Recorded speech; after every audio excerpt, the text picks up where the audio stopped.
আসসালামু আলাইকুম দর্শক। আমি ধান খেতে এসেছি।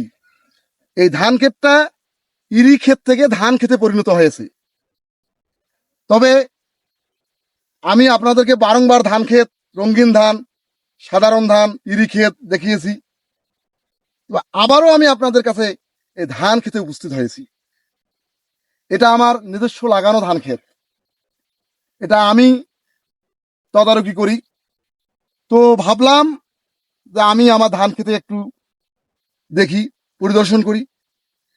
তো আমাকে খুব সুন্দর লাগছে। তা আমার ধান ক্ষেতটা প্রতিটি গাছেই পরিপক্ক হয়ে গেছে এবং ধান হবু হবু সময়। তাই ভাবলাম যে এখান থেকে আমরা একটা ভিডিও তৈরি করি। এই হবু হবু সময় ধান ক্ষেতটা দেখতে খুবই চমৎকার, খুবই ভালো লাগছে। তো দেখেন, ধান ক্ষেত আমার পরিপক্ক হয়ে গেছে। এই ধান ক্ষেত এখন ধান বাইর হয়ে আসতেছে। আমার ধান ক্ষেতে কোনো ধরনের কোনো পোকামাকড়ের আক্রমণ হয়নি। এই আক্রমণ যেন না হয়, এর আগেই আমি ব্যবস্থাগুলো গ্রহণ করেছি।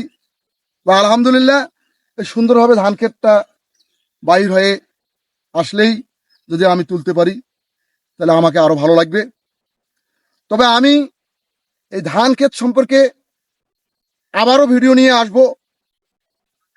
আপনারা এই ধান ক্ষেতকে আমি দেখে ছাড়বো ধানে কি আছে। তো দর্শক, এরকম ভিডিও পেতে আমার সঙ্গেই থাকুন। আমি আরিফ চৌধুরী বিদায় নিচ্ছি। ভালো থাকবেন, সুস্থ থাকবেন। আল্লাহ হাফেজ।